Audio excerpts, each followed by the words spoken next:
যারা আমাদের সীমান্ত রক্ষা করবে, কেন করবে? না করলে তো কোনো দায় নাই। কেন দায় নাই? আগে ছিল বিডিআর, বাংলাদেশ রাইফেল, এখন হচ্ছে বি, অর্থাৎ রাইফেল হাতে নেয়, তাই গুলি খাওয়ানি। তো বাংলাদেশের টোটাল মানচিত্রতে ফেলানোর মতো কাঁটাতারে ঝোলানো আছে। এটা বাংলাদেশটা স্বাধীন আছে কথা বলার মতো কোনো সুযোগ নাই পলিটিক্যাল সায়েন্সের ভাষায়, নাই। কারণ প্রত্যেকটা কথা যদি আমি অনেককে জিজ্ঞেস করি আর এই দেশের অনুমতি ছাড়া আমি কোনো সিদ্ধান্ত না দিতে পারি, সেই কান্ট্রিকে কখনো সার্বভৌম কান্ট্রি বলা যায় না। আর যে কান্ট্রির সার্বভৌমত্ব থাকে না, সেই দেশ কখনো স্বাধীনতার ইয়েতে পড়ে না, ডেফিনেশনে পড়ে না। তো সেই জন্য আজকে আপনাদেরকেও তো দেশপ্রেমিক হতে হবে। কেন বা বিএনপির দায় হবে? কেন বা এখানে মুক্তা আছে তাদেরই দায় হবে? কেন এটা সকলের দায় হবে না? কেন ছাত্র জনতার দায় হবে না? বলতে পারেন টকবক করছে রক্ত, রক্ত তো টকবক করছে ঠিকই, কিন্তু রক্ত তো বেরোতে দেখছি না। জনগণ খুব দৈবতাও শক্ত, আমি তো জনগণকে সেভাবে রাস্তায় নামাতে পারছি না। সেই কেন পারছি না এই বিষয়টা আমাদের কিন্তু আবিষ্কার করে নেওয়া। কেন ছাত্ররা এই সকল আন্দোলনের মান্যবাই যে প্রশ্নগুলো করলেন, এই সকল আন্দোলনে কেন ছাত্ররা কনসার্ন হয় না, এটা আমাদের ভেবে দেখা দরকার। এখানে আমাদের কি কোনো দুর্বলতা আছে? আমরা কি সেখানে ব্যর্থ? আমরা কি তাদের মধ্যে চেতনা উদ্ভব করতে ব্যর্থ? এই বিষয় কিন্তু আমাদের ভাবনার বিষয় কিন্তু আছে। শেখ মুজিব জেলে গেছে, আন্দোলন করছে সব রাজনৈতিক দল, ছাত্র সংগঠন করে, তারা তো সব আওয়ামী পন্থী ছিল না, এখন সব কটা যেটা সংগ্রাম পরিষদ আন্দোলন করাগুলো। তা আজকে সেই কারণেই দলমত নির্বিশেষে আজকে বাড়িতে ডাকাত করছে। কোন জাতের ডাকাত দেখার দরকার নেই, ডাকাত ধরা দরকার। ডাকাত ধরার পরে বিচার হবে, এর আগে সম্ভব না। সেই কারণেই আমাদের ব্যক্তিগত জীবনের লোভ লালসা না হোক, আমরা একটু সুখে থাকার চেষ্টা করব। সরকারকে একটু অ্যাভয়েড করবো, কোনো কথা বলতে যা বলবো না, তাদের সুখে থাকতে পারবো না। আর আমরা সবাই যদি মনে করি আমরা সুখে থাকবো না, আমরা যুদ্ধ করবো, তাহলে এই স্বৈরাচার ঘটানো কোনো কঠিন কাজ না। আজকে আজিজগঞ্জ যে ঘটনা, কত কিছু দেখতেছি। আরেকটা জিনিস হলো যে হাসিনা চুক্তি করতে পারে, কিন্তু আমরা যদি সজাগ থাকি বাস্তবায়ন করতে পারবে না। কারণ একটা আনপপুলার গভর্নমেন্ট দিলে কখনো আরেকটি দেশে কোনো চুক্তি বাস্তবায়ন করা সম্ভব না। যেই সরকারের মাত্র 10%, এই ঘোড়া দেওয়া ভারত আর বেশি দিন দৌড়াতে পারবে না। তাকে ঘোড়া পাল্টাতে হবে, তাকে এই দেশের গণতন্ত্র রেস্টোরেশনের পক্ষে থাকতে হবে।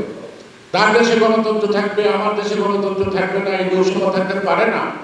সেই কারণে যদি একটি গণতান্ত্রিক সরকার জনগণের সরকার হয়, সেই সরকার কিন্তু বন্ধুত্বটা সমমানে, যার equality, on the basis of the equality, আমরা তখন আমাদের রিলেশনটা কিন্তু রাখতে পারবো এবং দেখাতে পারবো, ঠিক না?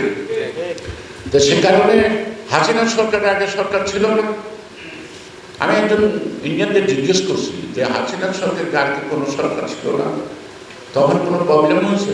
বলে না। তাহলে এখন কেন প্রবলেম? হাসিনা না থাকলে তোমাদের সাথে সম্পর্ক থাকবে না, কেন থাকবে না?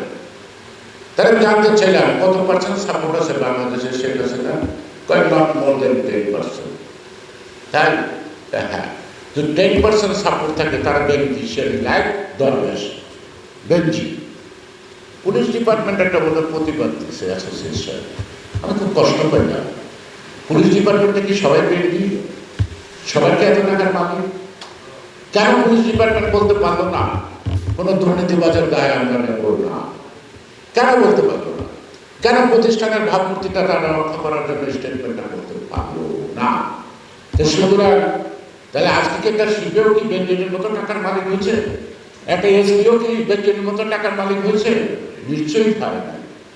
সে কারণে আজকে দেখতেছি যেখানে মেধা যাচাই করা হয়, এখানে চাকর বাকর ড্রাইভার থেকে আরম্ভ করে ডাইরেক্টর পর্যন্ত প্রস্তুত পাস করে কত কোটি কোটি টাকার মালিক। আমার জাগরটা কোথায়? এই দেশটা কে চালায়? আবার মনে হয় সকল ব্যর্থতা বা অর্জনের মূল বাধাটা হলো লেক অফ প্যাট্রিয়টিজম, অর্থাৎ আমাদের দেশপ্রেমিকগুলোর ঘাটতি আছে। সে কারণে আমাদের রাজনীতিবিদ যারা করেন তারাও যদি সম্পদের দিকে দৌড়ায় তাহলে দেশপ্রেমিক সৃষ্টি হবে কি করে? এটা আইডিওলজি, পিপুলস ফলো করবো নেতাকে, সেই নেতার চলন বলন সব কিছুই ফলো করবো। আর আমরা যদি পাড়ানো গাড়ি দামি গাড়ি ছাড়া আমরা মিটিং আসলে যদি মনে না হয় নেতা, তাহলে এর চেয়ে দুর্ভাগ্য তো আর কিছু হইতে পারে না জাতির।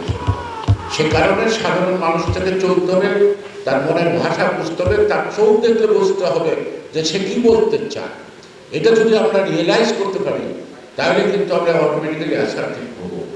আর স্বাধীনতার প্রশ্নে, আমার দেশের স্বার্থের প্রশ্নে যদি আমার কমিটমেন্টটা যদি যত তীব্র হবে, আমি তত বেশি সাহস হবে। এই সাহসটা আসে কিন্তু কমিটমেন্ট থেকে। সে কারণেই আমার কমিটমেন্টটা কি ফর দ্য পিপুল, আমার কমিটমেন্টটা কি ফর দ্য কান্ট্রি, না আমার কমিটমেন্টটা for myself, how to develop myself. এটা যদি রাজনৈতিক অঙ্গনে দেখি আমরা, তাহলে তো জনগণ আমাদের সাথে আস্থা কেমন করে রাস্তায় রক্ত দিতে চায়। সেই কাজটা আমাদের মনে করা দরকার। জনগণের মনোভাবটা যেখানে তীব্র, সেখানে আমরা আমাদেরকে দুর্বল ভাবি কেন? বিএনপির কথা বলছেন, আমরা অলরেডি আছে আমাদের সাথে, কিন্তু যারা যুগপৎ আন্দোলনে ছিলেন তাদের সাথে আলাপ করেই আমাদের পরবর্তী পদক্ষেপটা গ্রহণ করতে হবে। আমরা যেহেতু একলা চলবে নীতি অনুসরণ করি না, তাহলে বাকি ফাইনাল যন্ত্র পর্যন্ত আমরা একটা চলতে চাই না, সবাইকে নিয়ে আমরা চলতে চাই। এটা ছোট বড়ের প্রশ্ন না, এটা প্রশ্নটা হলো একটা ন্যাশনাল ইউনিটি, অর্থাৎ সব রাজনৈতিক দল একখানা হওয়া মানে একটা national unity, which is pre condition of the success. জাতি যতক্ষণ ঐক্যবদ্ধ না হতে পারে ততক্ষণ সেই নেশন সফলতার মুখ দেখে না। আমরা এই কনসেপ্টটাকে বিশ্বাস করি। আর হাসিনার কথা বলছেন যে ভারতীয়, হাসিনা কিন্তু ইন্ডিয়াতে আসলে জনপ্রিয়। আমার মনে তাকে অ্যাডভাইস করা দরকার। এত ছোট দেশের প্রধানমন্ত্রী না দেখা ভারতে গেলে দল মত নির্বিশেষে সকল দলই হাসিনাকে ভোট দিবে। সেখানে মন্দির জায়গাটা দখল করলে একটু ভালো হয় না? বড় দেশের প্রধানমন্ত্রী হওয়ার জন্য তাকে অ্যাডভাইস করা দরকার। Because she has been rejected. She has been rejected by the people. So that ইন্ডিয়ানরা তাকে ভালোবাসে, দল মত নির্বিশেষে। তাই ভালোবাসার দেশে কিন্তু কন্টেস্ট করে বড় দেশে রানী হোক না, এই ছোট্ট দেশে রানী হয়ে লাভ হয় না। এই ছোট্ট অর্থনীতির চুরি বলে ধরা পড়ে, তাই না? আর বড় অর্থনীতির মধ্যে হাত দিলে ধরা পড়ে না।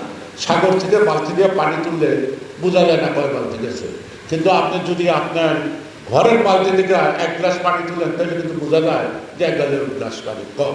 তাই আমি অ্যাডভাইস করবো প্রধানমন্ত্রীকে, আপনি খুব জনপ্রিয় ভারতে, আপনি ওখানে যান, ওখানে একটু প্র্যাকটিস করেন, ওখানে রাজনীতিটা করেন। যেহেতু বাংলাদেশের মানুষের আর এখানে যার লুটপাট করছেন তার লুটপাটের জায়গাও নাই, এটা ফেরত দেওয়ারও আপনার পক্ষে সম্ভব হবে না। সুতরাং লুটপাট আর বেশি টাকার মালিক হতে যাচ্ছে you should go to India, এবং সেখানে কন্টেস্ট করেন, ইন্ডিয়ানরা আপনারা সবাই পছন্দ করেন। এটা আমি ভালো করে বলতে পারি। ওখানে যান, বাংলাদেশের মানুষটা পছন্দ করে না, বিকজ আপনার কোনো দেশপ্রেম নাই, দেশপ্রেম নাই। আর আপনি ভারতের বন্ধু নন, আপনার আগামী ফরেন মিনিস্টার যে কথা বলছে সেই ভাষাটার অর্থ দ্বারা আপনি ভারতের ভোগ। সুতরাং আমাদের সবাইকে সারা বানাইছে আর ভারতে বেড়াইছেন।